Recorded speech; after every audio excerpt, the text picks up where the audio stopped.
in corporate life, I had gotten very used to being actually pretty good and disciplined about saying, hey, I'm going to arrange ahead of time to move things to colleagues when I'm gone on vacation. So I can really take vacation. I felt that was a healthy thing to do. And I've talked to a lot of clients about how do you maintain that healthy balance and really get away so you can get re-energized.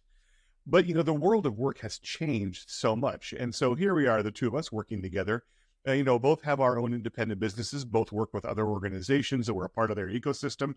But right now it's like, okay, well, how do we handle the fact that we're going to be gone for an extended period of time or take a vacation? There's no one to cover really, what we do, because we might have some partners, but it's not the same as working for a larger company. And I was thinking about that. I'm looking at taking a trip towards the end of December, probably an extended trip with my wife.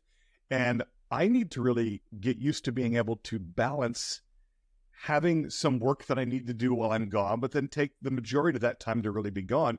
But how do I reconnect and disconnect, for a few hours during a day or a few days during a week, and yet really get the vacation?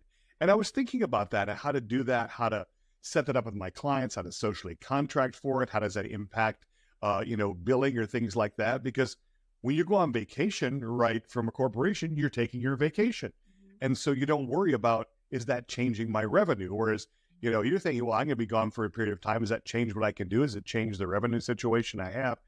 All these questions, but they're not just about you going on a trip that's part vacation and part work and me doing the same thing.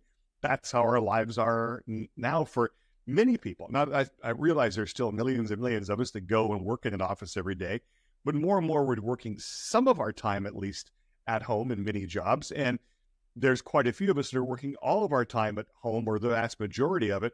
And we have to manage that. We have to think through, how do we create the right discipline to reconnect and to disconnect so that you get the refreshment that you need and the renewal that you need, even while managing the work. And it's exacerbated by, obviously, the technology.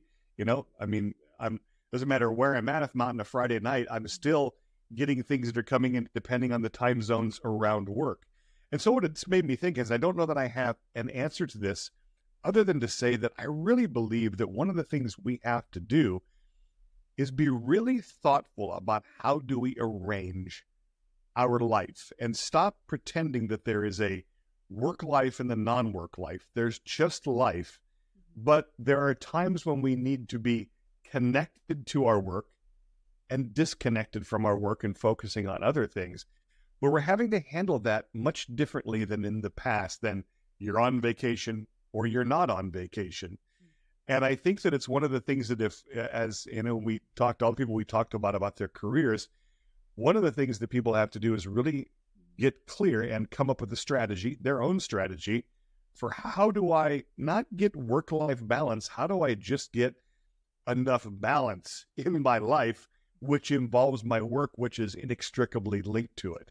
And so, maybe this is a good video to put out there, just to hear from others and say, what are their questions, or what are some of their top tips for managing their life balance with their work and with the aspects that are not work?